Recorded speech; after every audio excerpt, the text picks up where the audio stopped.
Now, the ANC is set to brief the media today on its policy discussion documents. That's ahead of the policy conference due to take place next month. The documents are a reflection of the party's resolutions and areas to be reconsidered or reviewed. eNCA's Moloko Moloto is at the ANC headquarters in Johannesburg and joins us now. Good morning, Moloko. What are we essentially expecting today insofar as taking the media into their confidence, particularly on these policy discussion documents? Hello, Mfundo. Well, this is an attempt by the ANC to try to engage, I guess, their members and perhaps to also bring on board members of the public in as far as their policies are concerned. You would be aware, as you stated, that the party will be hosting its national policy conference in July, and this is in preparation for the national conference, wherein those policies, if the ANC delegates would be agreeing on, will be adopted as policies of the party for the next 5 years. But it is important, Nomfundo, to indicate that when you go through this policy discussion documents, you see a party that appears to be helpless. In other words, they seem to be lamenting the state of affairs. They don't speak as an organization that has been in charge of this government for the past 28 years as the governing party. You'd be aware as well that they have been engaging in these discussions on issues of, for instance, the economy, and today they will be talking more about issues of peace and stability in the country.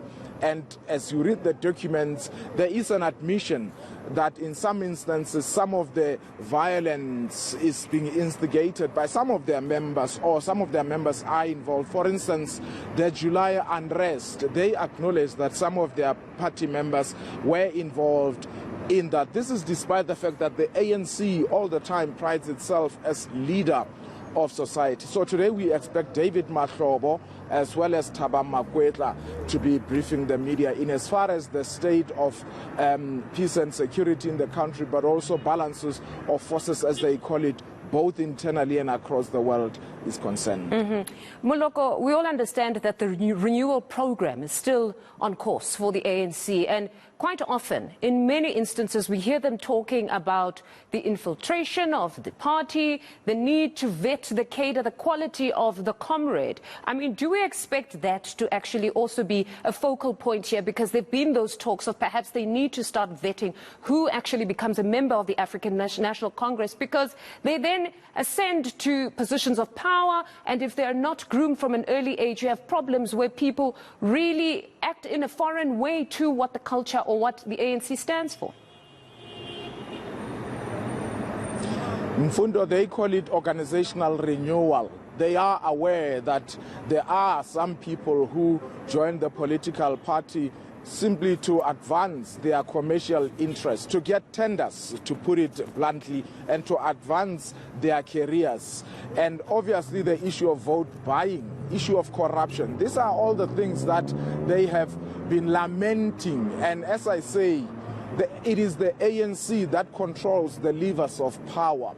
And if they cannot seem to be in charge of their internal party affairs, then you see all these things creeping onto the government levels. And they are also saying, for instance, the issue of state capture, in as much as they acknowledge that the Zondo Commission tried to, scratch the surface. They say it was more on the national level, and the Zondo Commission did not really go deeper at the provincial sphere of government as well as the local government sphere. So it would be interesting as to whether the ANC would be recommending that there should be a separate investigation in as far as those two levels or spheres of government are concerned. But the issue of renewal, Mfundo, is going to be challenging because as we speak, you and I, you would recall that in the recent weeks, the ANC held a provincial congress in the Eastern Cape. Now, that particular Congress, which elected Oscar Mabuyane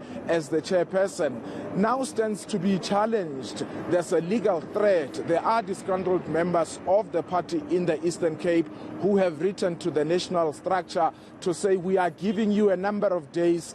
essentially we want you to nullify and dissolve that structure, because they are unhappy with the fact that some of their members whom they say were entitled to participate in that Congress were not allowed to participate. A similar matter is also brewing up in Tshwane. There's a letter written to the ANC National Executive Committee, or the acting Secretary Paul Mashatile specifically, where they are saying even the province, there's about 34 branches which this disgruntled members say were entitled to participate in that regional conference last week, and they were apparently barred. So these legal challenges basically say to you, there's unhappiness, and you're going to see this as we're heading to the national conference in December. Now, generally as South Africans, we have become somewhat of a litigious nation, and I take it the ANC would not be immune, because these are citizens, they're seeing, they know of their rights. But I know that the ANC to this day frowns upon that conduct of rushing to the courts, because they say they don't want the courts to actually decide on their affairs. What has been the position of late around those who run to the courts? That is a very pertinent question, Fundo, because if you look at the fact that it's been long, I do remember when I attended the Mangaung conference, I did ask that question to say, as the ANC, what are you basically saying? Are you saying that you basically say your internal affairs are above the rules and the constitution? Because in this country, people have a right to approach the courts.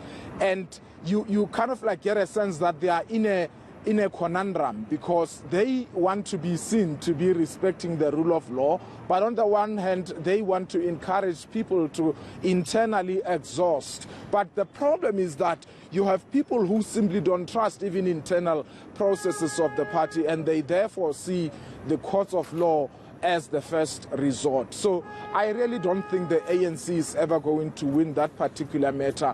And this is perhaps why we have not seen anyone, at least as far as my recollection is concerned lately, who's been charged or even disciplined or expelled for taking the ANC to court. I guess they have accepted that this is a matter they will never win. Moloko, just in closing, I mean, the policy documents are very important. Everybody needs to know the direction of the ANC going forward. But I take another matter that will really take center stage is that of the president and the allegations. I mean, I'm sure most journalists today are queuing up, lining up with questions around that matter. Do we expect them to touch on that? Well, the truth is that the ANC president, Cyril Ramaphosa, is a man under siege from all fronts. And even internally within the ANC, there are party members who have spoken out already, who essentially they have been unhappy with him anyway, so it's not surprising. But definitely, given the fact that the president himself has spoken about this, there are still people who are not happy.